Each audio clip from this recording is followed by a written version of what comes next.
Here is a review of the new Trippieredd album, Trip at Night. Now, coming into this, I have no hype whatsoever, to be honest. Trippieredd has consistently dropped 3 of what I would say are the worst trap projects of all times, especially with Pegasus. Jesus Christ, that's one of the worst listening experiences I've had.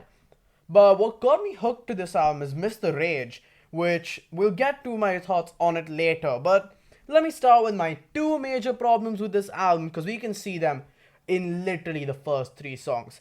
The first 2 songs themselves show my major problem. Number 1, the rage beats, which are throughout this entire album, swallow the vocals full. The bass is so hard and hardcore on them that the production just takes a back seat.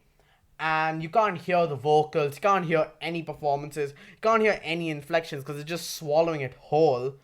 And next we get problem number 2, which is all the beats are the exact same. I'm not even kidding when I say, other than misstherage, all the beats are the exact same.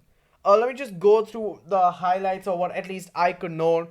Sofaygo had a good feature on one of these songs here. And Finish Line is really where this album's persistence on the rage beat decided to degrade, and it decided to really hit me. And after the 10th exact song, I was starting to lose my mind. Holysmokes was a single. I didn't really like it on drop, and I still don't. Though I think I'm warming up to Liluzi's part a little more.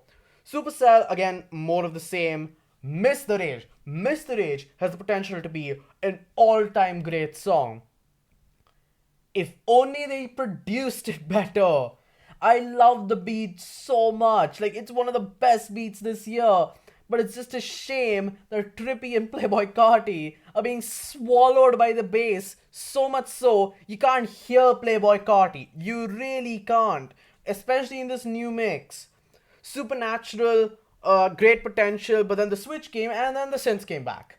Like, this guy literally had the potential to do a whole 180, but no, beat switch, synths are back. Demon Time is good, but then Ski Mask mentions Bill Cosby. That's my major problem, because I don't care for trap lyrics, because I don't need to, right? They're not focusing on lyrics. But when juicewrld, in literal next song, right, mentions the KKK, what am I supposed to make of it? Like what am I supposed to make of it?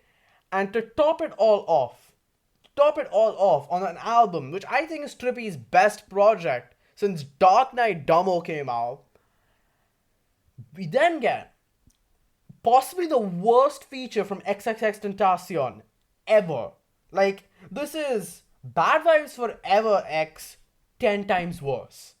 Honestly, one of the worst features this year. And overall, it had potential. But there are just so many just major problems that build up towards the end of this album that I can't justify giving it more than a 4 out of 10.